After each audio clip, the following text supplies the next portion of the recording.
Oi, gente, estou aqui com mais uma oração sincera do meu coração para o coração de vocês.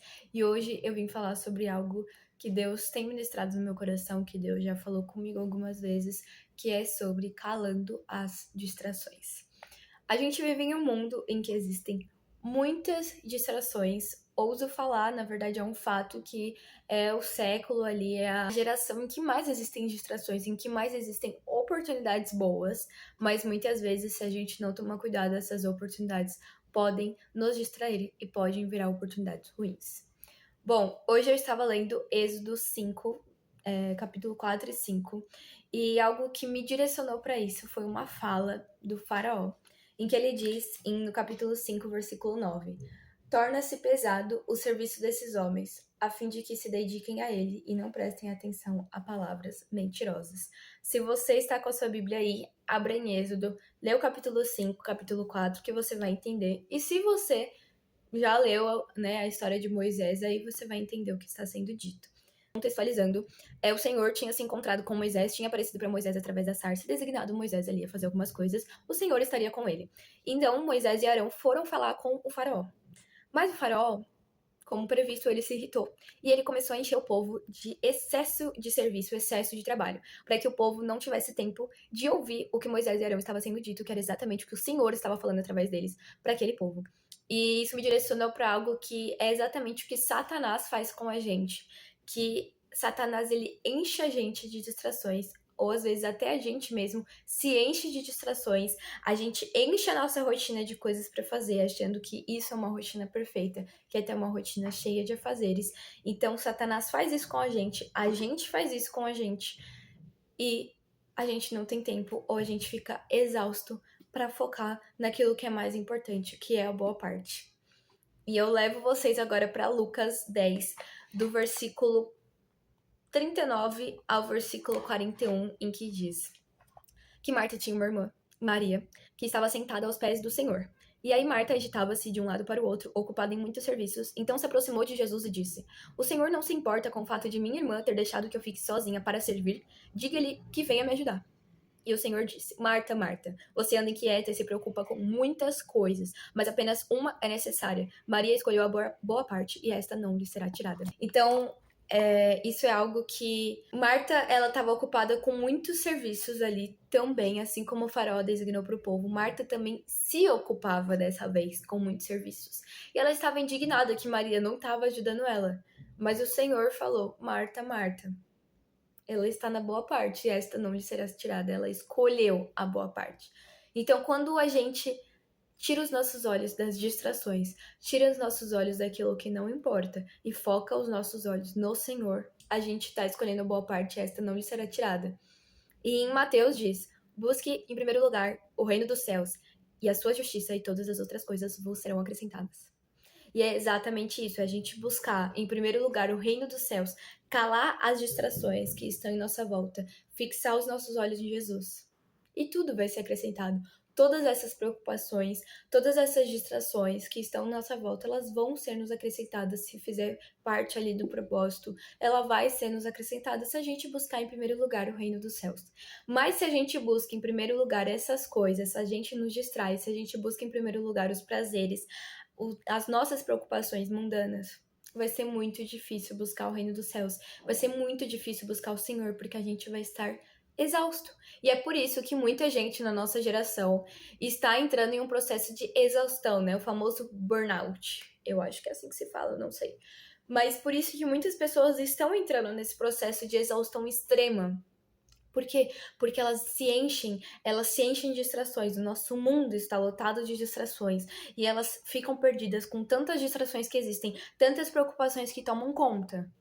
E elas não aguentam, porque sozinho a gente não aguenta. Jesus disse: No mundo tereis aflições, mas tem de bom ânimo, pois eu venci o mundo. Então, buscar em primeiro lugar o reino dos céus e todas as outras coisas vos serão acrescentadas. Então, quando a gente inverte esse propósito, quando a gente inverte o que foi nos designado, a gente entra num processo de exaustão extrema e não consegue buscar o Senhor. É como se a gente entrasse no fundo do poço e tentasse buscar o Senhor. Mas nos faltam forças. Por quê? Porque a gente se encheu daquilo que só nos traz exaustão e não nos enche por completo.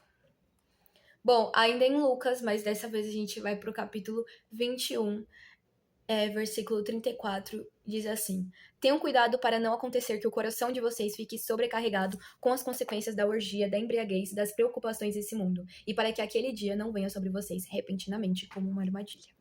Então aqui diz exatamente o Senhor falando para a gente não se preocupar com o excesso de informações desse mundo, para que o dia da volta de Jesus não venha pra gente como uma armadilha. Porque quanto mais a gente fixa os nossos olhos nas distrações, menos os nossos olhos estão fixos em Jesus e menos preparados nós estamos para a volta dele. Então isso é algo que Deus diz pra gente, para todos. O nosso mundo está lotado de distrações e é isso que Satanás quer, nos distrair. Distrair o nosso coração, distrair a nossa mente do que importa. Mas o Senhor diz: não se preocupai com esse mundo, eu já venci ele. Eu já venci ele. Só me busque em primeiro lugar. E eu vou acrescentar. Todas as outras coisas serão acrescentadas. Por quê? Porque se a gente busca o Senhor em primeiro lugar, a gente já tem tudo. A gente já tem tudo buscando o Senhor em primeiro lugar. Isso é algo que fala em Atos também, né? Que o povo, a igreja, quando os apóstolos estavam pregando, eles já tinham tudo. Eles tinham tudo em comum. O que era tudo em comum? Eles tinham a Cristo. Eles tinham o Espírito Santo. Eles buscavam ao Senhor, então eles já tinham tudo. Então, quando a gente já tem tudo, que é buscando ao Senhor, não nos falta nada. Não vai nos faltar nada. O Senhor é o meu pastor e de nada eu tenho falta. Por que de nada eu tenho falta? Porque se eu tenho ao Senhor, se o Senhor sendo o meu pastor e o meu pai, eu buscando ele em primeiro lugar, eu não vou ter falta de nada, porque ele já é o meu tudo. Então essa é uma palavra do fundo do meu coração para vocês, uma oração sincera. E eu acho que é algo que a gente tem que se ajoelhar e buscar o Senhor e falar: Senhor, ajude a calar as distrações, porque sozinho a gente não consegue. A gente pode conseguir por um dia, por dois, mas a gente não vai conseguir por muito tempo calar as distrações sozinhos, somente com a ajuda do Senhor. Então essa é uma oração que a gente deve fazer, direcionar para o Senhor o nosso coração e mostrar: Deus, me ajude a calar as distrações. O que tem te distraído? O que tem te tirado do propósito? O que tem calado a voz do Senhor? O que é mais alto do que a voz do Senhor na sua vida? Então cale, direcione para o Senhor, leve para o Senhor e que o Senhor fará. Busque em primeiro lugar e do mais o Senhor fará. Faça a sua parte, busque o Senhor e o Senhor estará com você. Então essa é uma oração e eu creio que todos nós devemos fazer essa oração para que o Senhor nos ajude a calar as distrações, porque são muitas as distrações, são muitas as preocupações, são muitas as ansiedades que tomam a conta do nosso coração. A gente sempre acha que está atrasado nesse mundo de comparação. Então tá na hora da gente se posicionar e não deixar com que o mundo nos direcione. A gente tem que ir ao contrário. Nós somos filhos de Deus, cristãos, que temos que ir ao contrário do mundo. Então vamos direcionar isso para o Senhor. Vamos calar as distrações. E como fazer isso? Como calar as distrações? Buscando em primeiro lugar o reino dos céus. Direcionando as distrações.